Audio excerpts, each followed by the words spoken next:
Hello guys, আজকে চলে আসছি একটা নতুন ভিডিও। মাঠের মাঝখানে নাকি একটি কলেজ আছে, তো সেই কলেজটার উদ্দেশ্যে চলে আসলাম। বাড়ির থেকে 3 কিলোমিটার দূরে এই কলেজটি আমাদের অবস্থিত। তো আমরা যেতে যেতে হঠাৎ দেখলাম যে মাঝখানে একটু কাটা আছে, সেখান দিয়ে পানি এদিক ওদিক হচ্ছে। তো আমরা সেটা ভাবলাম, টোটোওয়ালাকে বললাম, টোটোওয়ালা তো রাজি হচ্ছিল না। তারপর বন্ধু বললো যে চল, কোনো সমস্যা নেই, আমরা আছি, যদি টোটো উল্টে যায় তখন আমরা ধরে ফেলবো।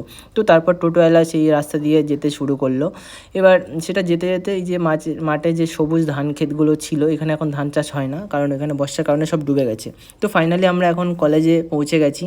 আর এই কলেজটা তখন চলছিল, সেই জন্য গেটটা খোলা আছে। আর এটা হচ্ছে বারাসাত সুভাষচন্দ্র এডুকেশন কলেজ। তো তোমরা চাইলে এখানে আসতে পারো। বারাসাত থেকে মাত্র 6 কিলোমিটার দূরে এই কলেজটা অবস্থিত। এখানে তোমরা এসে একবার দেখতে পারো। কলেজটা অবশ্যই ভালো কলেজ, এখানে অনেক পড়াশুনো হয়, অনেক শিক্ষিত হয়। আমি যে স্কুলে পড়তাম সেই স্কুলে ম্যাডামরাও এখানে পড়াশুনো করতে আসে মাঝে মাঝে।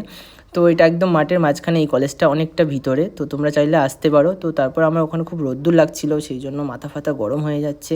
তারপর আমি ভাবলাম যে না, এখান থেকে বাড়ি চলে যাওয়াটাই বেটার, দুপুর রোদ্দুরে গেছিলাম যেহেতু। তো তারপর আস্তে আস্তে বাড়ির উদ্দেশ্যে রওনা দিলাম। বন্ধুরা, ভিডিওটা ভালো লাগলে লাইক, কমেন্ট, শেয়ার, সাবস্ক্রাইব করে দাও।